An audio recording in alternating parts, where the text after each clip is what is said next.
Hello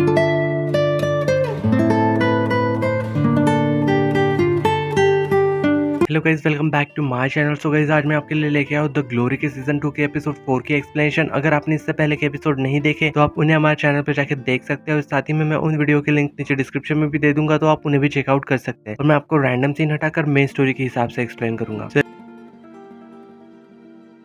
episode 4 की starting में हमें यहाँ पे डोंग और कांगयुंग को दिखाया जाता है, जो कि असल में गाड़ी में बैठे हुए थे। तो यहाँ पे कांगयुंग उससे कह रही थी कि मैंने ना सिमयुंग का पीछा किया था और वो ज्यादातर एक ही जगह पे जाते हैं और वो जगह और कोई नहीं बल्कि फ्यूनरल होम है। इसके बाद वो वहाँ से फ्यूनरल होम चले जाते हैं। तो ये जब दोनों बाहर थे तो यहाँ कांगयुंग उसे बता रहे थे कि यहाँ पे ना बहुत ज्यादा बिजली यूज की जाती है। और साथ ही में वो यहाँ पे उसे एक मीटर को भी दिखाते हैं और वो उससे कह रहे थे कि ये बिजली ना सिर्फ यहाँ पे मुर्दा घर में यूज की जाती है, पर ये फ्यूनरल होम तो कई सालों से बंद पड़ा हुआ है। हमें बस ये जानना होगा कि इतनी ज्यादा बिजली यहाँ पे क्यों यूज हो रही है। फिर अगले सीन में यहाँ दिखाया जाता है कि असल में यहाँ डोंग फ्यूनरल होम का जिक्र योजिंग से कर रही थी। और जैसा कि हमें यहाँ पिछले एपिसोड में दिखाया गया था कि असल में इसने ना उसी फ्यूनरल होम को ना खरीद लिया है। फिर जब यहाँ नेक्स्ट डे वो दोनों उसी फ्यूनरल होम के पास जाते हैं और साथ ही में यहाँ पे ना एक सरकारी आदमी भी उनके साथ था। तभी यहाँ पे अंदर से वही आदमी आता है जिसको यहाँ पे सिमयुंग ने ना उस डेड बॉडी के ऊपर ध्यान देने के लिए पैसे दिए थे। वो यहाँ पे उन लोगों से कह रहा था कि तुम लोग ना अंदर नहीं आ सकते, पर यहाँ पे वो सरकारी आदमी उससे कह रहा था कि यहाँ पे वो सरकारी आदमी उसे बता रहा था कि इसने ना ये सारी जमीन खरीद ली है, इसलिए अब ये जगह ना इसकी है। पर यहाँ पे वो उससे कहता है कि थोड़ी देर रुको, मैं किसी को कॉल करता हूँ। तो यहाँ योजुन उससे कह रहा था कि क्या तुम सिमयुंग के पास कॉल करने वाले हो। तो ये सब सुनने के बाद यहाँ उसे पता चलता था कि इन सब लोगों को ना सच पता है। और बाद में जब यहाँ पे वो दोनों अंदर जाते हैं तो यहाँ पे उन लोगों को ना म्योंग्यू की डेड बॉडी मिल जाती है। तो यहाँ पे वो लड़का उससे कह रहा था कि क्या तुम लोग अब पुलिस को बुलाओगे। और यहाँ योजुन उससे कह रहे थे कि नहीं, ऐसा कुछ भी नहीं होगा, तुम सिर्फ ना हमारी बात मानो, हम जो कहेंगे वही करना पड़ेगा। इसके बाद ये दोनों वहाँ से बाहर आ जाते हैं। तो फिर यहाँ पे डोंग योजुन से पूछ रही थी कि क्या तुम श्योर हो कि योजिन ने ही मैंगो को मारा है। तो यार डोंग कहती है कि मैं ना 99% श्योर हूँ। तो यहाँ पे वो उससे कह रहा था कि तुम 1% श्योर क्यों नहीं हो। तो यार डोंग उससे कह रही थी कि 1% तो मुझे भी नहीं पता। तो यहाँ वो उससे कह रहा था कि इस 1% को ना मैं प्रूव कर सकता हूँ कि ये योजिन ने किया है, लेकिन उसके लिए ना योजिन को मेरे क्लिनिक आना पड़ेगा। फिर बाद में हमें उसी सीन को दिखाया जाता है जहाँ पे हाइजुन योजिन के पास आई हुई थी और वहीं पे योजिन भी वहाँ आ जाती है। और जब यहाँ पे योजिन ना उसी टेबल पे लेटी हुई थी अपने फेस पे कुछ कराने के लिए, फिर हमें दिखाया जाता है कि असल में वो ना उसके पाव का जहाँ म्योंजिन ने उसके पैर पे खरोचा था उसके कुछ सैंपल ले रहा था। फिर नेक्स्ट सीन में हमें यहाँ दिखाया जाता है कि योजिन अब यहाँ पे कांग्यो से मिल रही थी और उससे पूछ रही थी कि क्या तुम्हें उस लड़के का पता चला जो कि असल में डोंगयुंग के साथ काम करता है। और यहाँ पे कांग्युंग ना उसे बता देती है कि वो लड़का ना एक डॉक्टर है और वो एक हॉस्पिटल के अंदर काम भी करता है जहाँ पे डायरेक्टर ना असल में उसके माँ है। और साथ ही में वो उसका नाम भी बता देती है, योजियोंग। तो इस नाम को सुनने के बाद उसे पता चल जाता है कि ये लड़का तो वही है जिसने कि मेरा इलाज किया था। फिर अगले सीन में हमें यहाँ पे उसकी मॉम को घर पे दिखाया जाता है जहाँ पे सियोक जी उसके पास मैसेज करके कह रहा था कि जल्दी से मुझे कॉल करो, ऐसा ना हो कि तुम्हें बाद में पछताना पड़े। लेकिन वो ना यहाँ पे फिर भी उसे कॉल नहीं करती और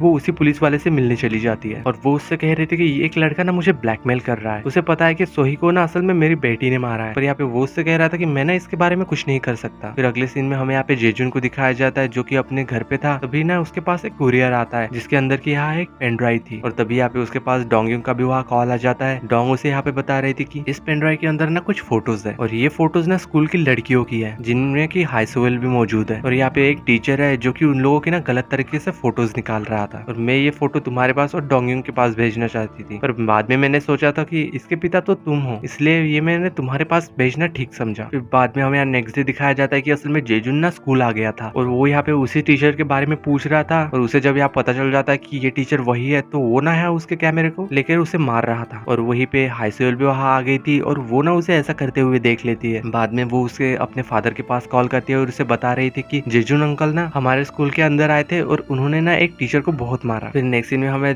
दिखाया जाता है कि कांगयुंग के साथ का हस्बैंड था जो कि उसे शॉपिंग करने के लिए लाया था। वो यहाँ पे तो काफी खुश लग रहा था क्योंकि वो ना किसी को ब्लैकमेल कर रहा था और उसे पैसे मिलने वाले थे। तो फिर यहाँ पे कांगयुंग उसे बता रही थी कि उसने ना 2 लोगों को मारा है, इसलिए तुम ऐसा मत करना। तो इसके बाद ना वो और भी ज्यादा खुश हो जाता है। फिर अगले सीन में हमें यहाँ पे जेजुन और उसके वकील को दिखाया जाता है जो कि असल में एक पुलिस स्टेशन में थे जहाँ जेजुन उसे बता रहा था कि वो ना लड़कियों के गलत फोटो खींचता है, इसीलिए मैंने उसे मारा था। तभी डुयोंग और उसका वकील भी वहाँ आ गया था जो कि यहाँ पे जेजुन और टीचर के बीच में सेटलमेंट करवाने के लिए आए थे। और जब वो लोग यहाँ से बाहर आ रहे थे तो यहाँ जेजुन से कहता है कि तुम्हें ना इस मैटर में इंटरफेयर नहीं करना चाहिए था। यहाँ डुयोंग का वकील उससे कह रहा था कि हम उसे देख लेंगे जिसने की फोटोज निकाली है, पर यहाँ जेजुन से कह रहा था कि तुम्हें कुछ भी नहीं करना, जो कोई भी करना है ना मैं करूंगा। डुयोंग उससे कह रहा था कि तुम कौन होते हुए करने वाले, ये हमारा काम है क्योंकि उसने मेरी बेटी को फोटो निकाली। बाद में वो उसे यहाँ पे बता देता है कि क्या तुम जानते नहीं नहीं हो, हाईसोल में असल में मेरी बेटी है, मैं उसका फादर हूँ। तो यहाँ डोयोंग उससे कहता है कि तुम ना सिर्फ एक कमीने हो, और यहाँ उन दोनों की लड़ाई हो जाती है। और साथ ही में वो उसे कह रहा था कि ये ना पुलिस स्टेशन है, इसलिए मैं तुम्हें कहीं और देख लूंगा। वो ये सब कह के वहां से चला जाता है। फिर हमें नेक्स्ट सीन में यहाँ घर पे दिखाया जाता है, जहाँ पे यूजिन ना उसके हस्बैंड से पूछ रही थी कि स्कूल के अंदर क्या हुआ था। पर यार डोयोंग उससे कह रहा था कि मैं ना लेट आया हूँ, इसलिए मुझे आराम करना है। पर यूजिन उससे कह रही थी कि क्या मैं अपनी बेटी के बारे में भी नहीं जान सकती। तो यहाँ पे डोयोंग उससे कहता है कि चलो मैं बता देता हूँ, आज तुम्हारा बॉयफ्रेंड हाईस्कूल के स्कूल के अंदर आया था और उसने ना वहाँ पे हाईस्कूल का डैड बनने की कोशिश की। और साथ ही में वो उसे ये भी पूछ लेता है कि क्या वो सच में उसका डैड है। तो यहाँ पे हाईस्कूल उससे कह रही थी कि मैं ना सिर्फ इस रिश्ते को बचाने की कोशिश कर रही थी। डोयोंग उससे कह देता है कि तुमने ना इसमें कुछ भी नहीं बचाया, तुमने सब कुछ खो दिया है। फिर नेक्स्ट डे हमें यहाँ पे स्कूल में दिखाया जाता है। तो यहाँ पे सभी लोगों को पता चल गया था कि असल में ये न्यू टीचर डोंगयुन जो है, असल में उसने ना स्कूल डायरेक्टर को घूस दी थी। यहाँ पे कुछ लोग उसके पास आते हैं और उसे ना स्कूल से बाहर जाने के लिए कह रहे थे। इसके बाद यहाँ पे डोंगयुन ना अपनी माँ के पास चली जाती है और उस पर काफी ज्यादा चिल्ला रही थी कि तुमने ये सब क्यों किया, तुमने मेरी जिंदगी बर्बाद कर दी, तुमने पहले भी मेरी जिंदगी बर्बाद कर दी थी और अब तुम फिर से मेरी जिंदगी में वापस आ गई हो। लेकिन यहाँ पे उसकी मॉम तो उस पर जरा भी ध्यान नहीं दे रही थी, क्योंकि उसके पास ना काफी ज्यादा नए कपड़े थे। पर यहाँ पे डोंगयुन ना गुस्से में उसके सभी कपड़े को वहाँ पे फाड़ने लगती है और यहाँ पे उसकी माँ उसे मारने लग जाती है फिर। और इसी बीच यहाँ पे उसके चेहरे पे चोट भी लग जाती है। और फिर जब यहाँ पे डोंगयुन वहाँ से निकल के बाहर आके अपनी गाड़ी में बैठ गई थी, तब यहाँ पे कुछ देर बाद जेजुन वहाँ आ जाता है। और यहाँ पे जेजुन गाड़ी के बाहर से ही उसे कह रहा था कि डोयोंग को कैसे पता चला कि मैं स्कूल के अंदर गया था, ये सब जरूर तुमने ही किया होगा, जल्दी से तुम गाड़ी से बाहर निकलो। लेकिन तभी यहाँ यूजुन गाड़ी लेके आ गया था और वो यहाँ पे जेजुन के पास वो गाड़ी लेके आता है और वो यहाँ पे ना नीचे गिर गया था। यूजुन गाड़ी से बाहर आता है और उससे कह रहा था कि तुम ठीक तो हो ना, मुझे माफ कर देना, मैंने नई गाड़ी ली है इसलिए शायद मुझे दिखे नहीं यहाँ पर। यार जेजुन ने उसे काफी ज्यादा गालियां दे रहा था। और बाद में यहाँ पे डोंगयुन भी अपनी गाड़ी लेके वहां से चली जाती है और यहाँ पे यूजुन भी वहां से चला जाता है। फिर नेक्स्ट सीन में हमें यहाँ पे डोंगयुन को दिखाया जाता है, जो की असल में एक चर्च में आई हुई थी और साथ में यहाँ ना कांगयुन भी थी। असल में यहाँ पे कांगयुन यूजुन के पास कॉल करती है और उससे कह रही थी कि डोंगयुन ना अभी अभी चर्च के अंदर गई है। यूजुन उससे कह रही थी कि इसमें बड़ी बात क्या है। तो बाद में यहाँ पे कांगयुन उसे बता रही थी कि ये चर्च ना सारा वाला है, वो ना असल में ली सारा वाले चर्च के अंदर आई हुई थी। तो इस बात से ना यहाँ पे यूजिन शॉक में आ गई थी। बाद में यहाँ पे डोंग एक मेज के अंदर ड्रग को रख देती है और साथ में एक इंजेक्शन भी था और वो ना यहाँ पे सारा को इसकी फोटो भेज देती है। तो यहाँ सारा ना उसे जाके ले लेती है और उसे लेने के बाद यहाँ पे सारा ना काफी ज्यादा अजीब सी हरकतें कर रही थी। तो यहाँ पे फिर